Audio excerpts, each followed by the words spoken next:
Hi hello, welcome back to Sree's vlogs. ഇന്ന് ഞാൻ വന്നിരിക്കുന്നത് ഒരു ഇഞ്ചി പുളിയുടെ റെസിപ്പി ആയിട്ടാണ്.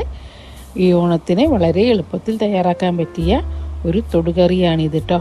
അതിനായിട്ട് ഞാൻ എടുത്തിട്ടുള്ളത് പച്ചമുളകും ഇഞ്ചിയുമാണ്. രണ്ടും ഞാൻ ചെറുതായി അരിഞ്ഞു വെച്ചിട്ടുണ്ട്. ഇനി നമുക്കൊരു പാനിലേക്ക് ഒരു തുള്ളി വെളിച്ചെണ്ണ ഒഴിച്ചു കൊടുത്ത് പച്ചമുളകും ഇഞ്ചിയും ഒന്ന് നന്നായിട്ടൊന്ന് വാട്ടിയെടുക്കണം.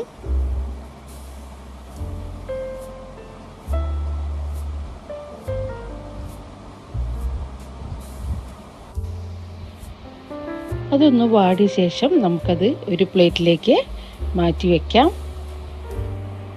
എന്നിട്ട് അതേ പാനിൽ തന്നെ നമുക്ക് പുളി ഒഴിച്ചു കൊടുക്കാം.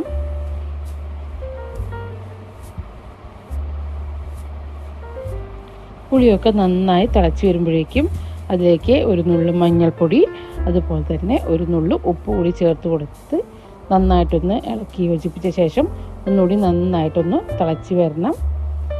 അപ്പോൾ അത് നന്നായും തിളച്ച് വന്നിട്ടുണ്ട്. അപ്പോൾ അതിലേക്ക് നേരത്തെ നമ്മൾ വാട്ടി വെച്ചിട്ടുള്ള പച്ചമുളകും ഇഞ്ചിയും അതുപോലെ തന്നെ 2 ശർക്കരയാണ് ഞാൻ ഇട്ട് കൊടുത്തിട്ടുള്ളത്.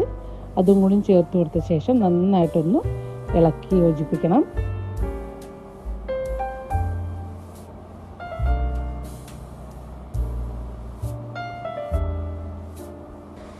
പുളിയും ശർക്കരയും ഒക്കെ നന്നായിട്ടൊന്ന് കുറുകി വന്നിട്ടുണ്ട്.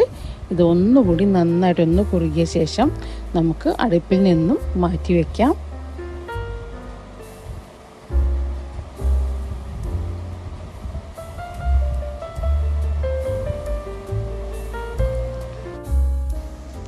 ഇനി ഒരു ഫ്രൈ പാൻ അടുപ്പത്ത് വെച്ച് അതിലേക്ക് അല്പം വെളിച്ചെണ്ണ ഒഴിച്ചു കൊടുത്ത ശേഷം വറ്റൽമുളകും കടുകും കറിവേപ്പിലയും ഇട്ട് നമുക്ക് താളിച്ച് ഇതിലേക്ക് ഒഴിച്ചു കൊടുക്കാം.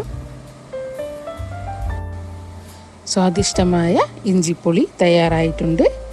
ഈ ഓണത്തിന് എല്ലാവരും ഒന്ന് ട്രൈ ചെയ്ത് നോക്കണം. വളരെ എളുപ്പത്തിൽ ഉണ്ടാക്കാൻ പറ്റുന്ന ഒരു തൊടുകറിയാണിത്.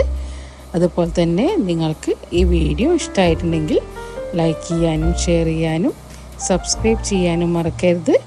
വീണ്ടും പുതിയ വിഭവങ്ങളായിട്ട് വീണ്ടും വരാം. അതുവരേക്കും ബൈ.